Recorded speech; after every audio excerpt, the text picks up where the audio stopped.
Hello students, welcome back to the third session of economics online teaching. In previous lecture, we have discussed the demand function. So the same thing we are going to discuss today also, that is the demand function. Demand function is the functional relationship between the demand of the commodity and its various determinants. So we were discussing about the various determinants, how the various factor is going to affect the demand. So now we have taken the price of X commodity, that the X commodity price is going to be increase or decrease. What will be the effect on demand? Second, we have discussed the price of related goods. So price in the price of related goods, how the other related goods price is going to affect the demand, that we have discussed. Afterwards, only the theoretical part we have discussed. Now we will move towards to the graphical presentation, that how the various determinant is going to affect the demand and how the demand curve is going to shift forward or the backward. Now the second point which we have discussed about, that was the price of related product. Price of related product expressed as dx equals to FPR, where PR is the price of related goods. In this we have taken two goods, that was the substitute goods and the complementary goods. Substitute goods are those goods which can be substituted with one another, and we have taken the example of Pepsi and Coke. In this I have mentioned you there is a direct relationship between the price of one product and the quantity demanded of its substitute. So in this, if the price of Pepsi is going to be increased, then the demand of Coke will increase. So it is what it is giving you a direct relationship. If the price of Pepsi will increase, the demand of Coke will also increase. Now why the Coke demand will increase? The reason, as I told you, now the Coke become cheaper for you to purchase the Coke, and Pepsi has become costlier to purchase the Pepsi. Second part which we have discussed, that was the complementary goods. Complementary goods are those goods which are used together to satisfy a particular want. It means if you want to satisfy your want, you have to use both the product. Without the two products, you can't satisfy your want. So in this I have given you the example of car and petrol, pen and ink pen. So in the car and petrol, as I told you, when the price of petrol will increase, the demand for car will decrease. Why it happens? Because as soon as the petrol price will increase, to drive a car, it has become cheaper, will become costly for you. So for that reason, what will you do? You will decrease your demand for car, and vice versa. When the petrol price will decrease, now it will become more cheaper to drive a car, and for that reason you will increase the demand for car.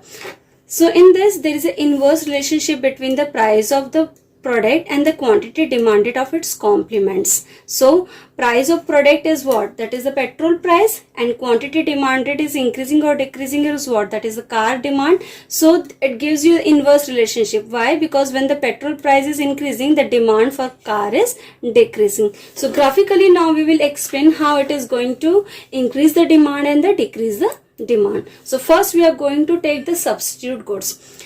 In the substitute goods, first we will take the price of Pepsi. We have taken the example of Pepsi and Coke.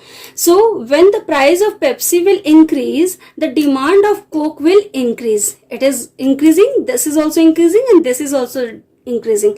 So it gives the direct relationship. So in this, when here if you check, the demand of Coke is increasing. The demand increasing means the quantity demanded is increasing, but there is no change in the price. The price of Coke is constant. So here in the graphically you can check, the P is what? Constant. The P here, this side we have taken as a price, and this x-axis we have taken as a quantity. So price of Coke is what? Constant, but due to increase in the price of Pepsi, our demand curve have shifted from D to D1. So D is initial curve, demand curve, and due to increase in the price of Pepsi, the demand has been increased, and now demand curve is what? That is D1, and so on. So the quantity has been increased, that is Q to Q1.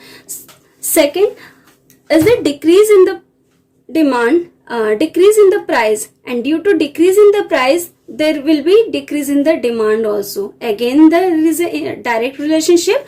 Why? Because price of coke is constant, and due to decrease in the price the coke demand will be decreased. Because Pepsi price will decrease, then definitely it will become more cheaper, and you will not take you will take Pepsi instead of Coke. So Coke demand will, what will happen? Coke demand will be decreased. So in this graphical presentation you can see P is the constant price of Coke.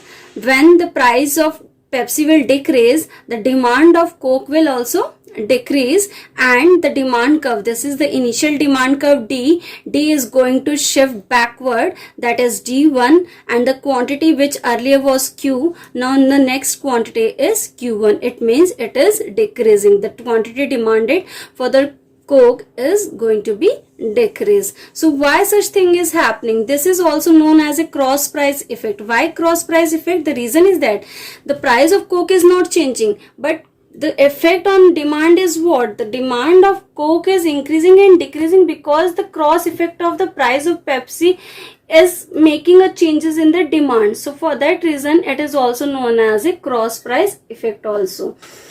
Second is the complementary goods. In the complementary goods, as I told you, that whenever we are using any kind of goods and services, both the goods we have to use to satisfy our wants. So in this, the inverse relationship will be there. If the price of petrol is going to be increased, then the demand will decrease, so it is decreasing. So in graphically, if we check, the price of car is what? That is constant. We are not increasing or decreasing price of car. Only the price of petrol is increasing and decreasing, and due to increase in the price of petrol, our demand curve is decreasing, or our demand is decreasing at the backward shifting, and this is known as a complementary cross. This is also known as a cross price effect, that the price of petrol is increasing, price of car is constant, but it is affecting the demand. So demand curve will shift at the backward leftward side. This D is initial demand, D1 is the new demand curve, Q is the initial quantity, Q1 is the new quantity, and price is constant. So it is what? The one thing, the price is increasing, but the demand is what? That is decreasing. So it gives an inverse relationship between the complementary goods. Second is the decrease in the price. If the prices are decreasing of petrol, then increase in demand of car. So car demand will be increased because now it has become more cheaper, and you can drive the car, you can use or you can purchase the car. So in graphically, if we check, in the graphically, P is constant, the price of car is not going to be changed, it is constant. Now what will happen? Now with the initial demand curve is D, so as soon as the price of petrol is going to be decreased, it is going to shift forward, or the rightward shifting of demand curve, that is D1. D1 is the initial D1 is the new demand curve, D is the initial demand, and the quantity will shift from Q to Q1. So now from this you can understand how the substitute goods and complementary goods, or the price of related products, is going to change our demand. This was the second part. Now third was the income of the consumer. Income of the consumer expressed as a dx equals to f y. Y is the income. Generally we denote the y in economic, we denote y as a income. So in income also we are going to explain about the two goods. First is the normal goods and second is the inferior goods. Normal goods are those goods whose demand will increase with the increase income of the consumer increases. It means if income of the consumer will increase, then demand for that particular goods will also increase. It gives you the direct relationship between the income and the demand of the normal goods, because in this demand in this income of the consumer is increasing, and simultaneously the demand for the particular good is also increasing. In this I have given you the example of milk. Here you can take the normal grains also, which we are generally using, any electronic items which you are using. But one thing you have to remember, that that any kind of product which you are using, it depends on the consumer to consumer. For you some goods are superior and for you some goods are inferior. So particularly we can't emphasize on one product only, that this product is inferior goods or this good is normal goods or the superior goods.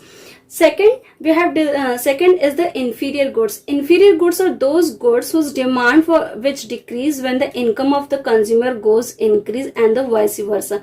It means what? If the income will increase, the demand for the inferior goods will be decreased. Why it will decrease? The reason is that due to increase in the income of the consumer, you will not purchase the inferior goods. Instead of that, you are going to purchase a normal goods or the superior goods. So for that reason, the demand will be decreased. And in opposite, if the income will decrease, definitely now you are not able to purchase normal goods because you don't have sufficient money, and for that reason you are going to increase the demand of inferior goods. So it has a negative effect. And in this are those goods whose income effect is negative. It means negative means one is increasing, other one is decreasing. In this you can take the example of coarse grain, cloth, or the roadside vendors, those who are selling their product in the roadside. So now we will tell how the demand is going to increase or decrease according to the graphical presentation. Now in the graphical presentation, first we will take the income of the consumer.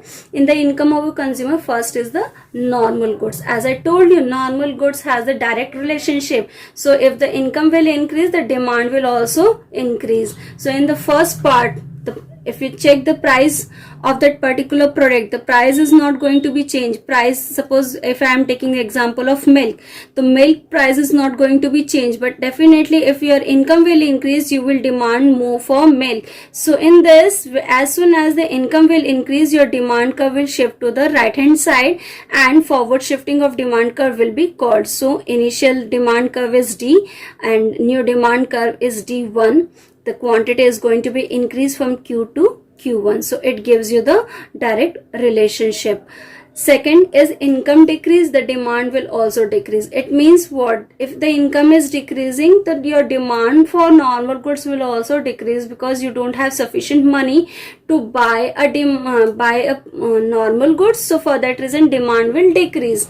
In this graphically, you can check the P of the product or the milk is constant. The demand income decrease. So as soon as income will decrease, your demand will also decrease. So here you can check with the initial demand curve is what? D, and new demand curve is D1. So quantity, earlier you were purchasing Q quantity 0 to Q quantity, but now you are purchasing only Q1 quantity. It means you have decreased your demand. So it shows your direct relationship.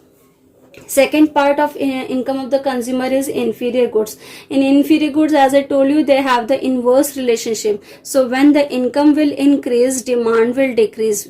When the income will increase means now you are able to purchase more superior quality goods or the normal goods instead of inferior goods. So when you will not purchase inferior goods, definitely demand will decrease. So graphically, if we explain the things, the price of inferior goods is what? Constant. It is not going to be changed. So what will happen? If the income will increase, now you will not purchase inferior goods. Instead of that, you are going to purchase instead of that, you are going to purchase a superior goods. So demand for inferior goods is going to be decreased. So initial demand curve is what? D, and new demand curve is D1. Earlier quantity was Q, but now it is Q1. So it has been decreased. Next is the income decreases and demand income decreases and demand increases. Now when the income will decrease, now you don't have sufficient money to buy a normal goods. So what you will do? You will increase the demand of inferior goods. So inferior goods demand will be increased. So price of inferior goods is constant. Initial demand curve is D. Now due to decrease in the income has been decreased, you don't have the sufficient money to buy a normal or the superior goods. So instead of that, for your livelihood, you are going to increase the demand of inferior goods. So demand curve D1 is the new demand curve which is going to shift forward. So quantity will be increased, that is from initial quantity was the Q, and afterwards as soon as the demand will increase, your new quantity will be Q1. In this you will remember that it has an inverse relationship. One thing which you have to understand or which you have to remember, that the price of normal and inferior goods is constant. In this, if you remember or if you check, the price we haven't changed. Either in the normal goods or the inferior goods, we haven't changed the price of the goods. It is constant. Only demand is increasing or decreasing due to the increase and decrease of the income. It means the demand which is decreasing or increasing or decreasing or increasing, why it is happening? Due to income of the consumer. So in this effect is known as a income effect. So this is all about today's topic. Now we are going to summarize what we have done in today's class. Now we have started with the demand, then we have individual demand and the market demand we have discussed, and afterwards the factors which are affecting the demand that we have discussed. In the factor of affecting, first we have taken as a price of related goods. The prices of related goods, in that we have explained 2 points, that was the substitute goods and the complementary goods. So graphically I have explained you how the substitute goods and the complementary goods are going to be increase or decrease when the price of related goods is increasing and decreasing, where we have taken as a price of that product is constant. That means we are not changing the price of particular goods. Second, we have taken as a income of the consumer. So income of the consumer means how the income is going to increase and what will be the effect on the demand. So in this also again we have discussed the 2 points, that was 2 goods, that is the normal goods and the inferior goods. So normal goods are those goods which are have the direct relationship with the income. If income is going to increase, then the demand for that particular will be increased, and if the income is decreased, then the normal good demand will also decrease. Whereas in the inferior goods have the negative income effect. If the income will increase, your demand will be decreased, and if the income will decrease, then the demand for inferior goods will be increased. So next 2 points we are going to discuss in the next session. Thank you. Goodbye, students.